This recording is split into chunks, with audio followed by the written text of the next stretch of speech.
मार्कंडेय पुराण में यह 8वां अध्याय है दुर्गा सप्तशती का। इसमें ऋषि कहते हैं कि चंड और मुंड दोनों दैत्यों के मारे जाने पर एवं बहुत सी सेना के भी क्षय हो जाने पर असुर राज महाप्रतापी शुंभ के चित्त में भारी क्रोध पैदा हो गया। उसने सभी दैत्यों की सेना को युद्ध के लिए आज्ञा दे दी। उसने कहा, आज उदायुद्ध नामक 86 सेनापति अपनी सारी सेना को लेकर चलें। कंबू नामक 84 सेनापति भी अपनी सेना के साथ युद्ध के लिए निकले और मेरी आज्ञा से 50 करोड़ वीर्य कुल के असुर और 100 धूम्र कुल के सेनापति सेनाओं के साथ कूच कर दे।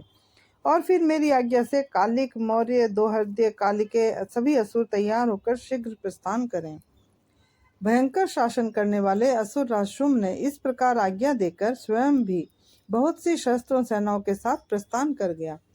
जब चंडिका ने देखा कि अब इस और भयानक सेना साथ लेकर निशुंभ आ रहा है, तब उन्होंने अपने धनुष की टंकार करके पृथ्वी और आकाश के मध्य भाग को गुंजा दिया।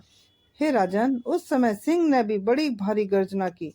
फिर अंबिका जी ने घंटा बजाकर उस गर्जना को और भी बढ़ा दिया।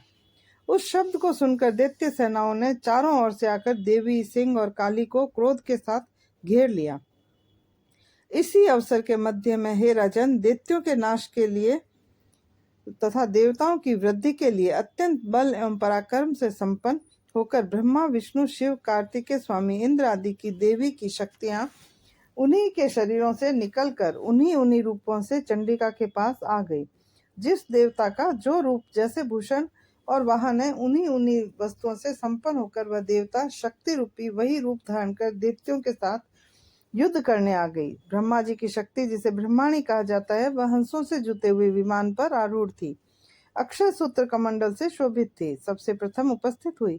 महेश्वर की शक्ति वृषभ पर विराजमान, सुंदर त्रिशूल धारण किए, महासर्पों के कंकण धारण करके मस्तक पर अर्धचंद्रा सुशोभित थी। वह माहेश्वरी शक्ति आई। कार्तिकेय स्वामी की शक्ति, हाथ में शक्ति मोर पर आरूढ़ ग्रह गुह्य रूपिणी गोमारी अंबिका शक्ति दैत्यों से युद्ध करने आई।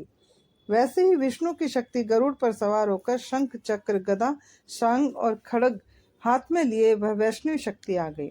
यज्ञ वराह का विचित्र रूप धारण करने वाले विष्णु की वराह शक्ति भी वैसा ही शरीर धारण करके वहां आई। नरसिंह जी के समान शरीर को धारण करते गर्दन के बालों को फटकारने से आकाश के तारों को बिखेरती हुई नारसिंगी शक्ति भी वहां आ पहुंची।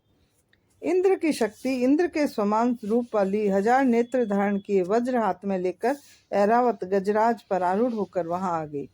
तब उन देव शक्तियों से घिरे हुए शंकर जी ने चंडिका से कहा, मेरी प्रसन्नता के लिए शीघ्र से शीघ्र इन असुरों का संहार करो।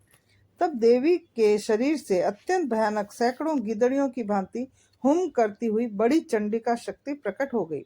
तब उस अपराजिता देवी ने धुएं जैसी जटा वाले शिव से कहा, भगवान, आप दूत बनकर शुंभ निशुंभ के पास जाएं और वहां जाकर उन महान अभिमानी शुंभ निशुंभ उन दानवों को तथा युद्ध में आए हुए दूसरे दानवों को भी यह कह दे कि हे दानवों,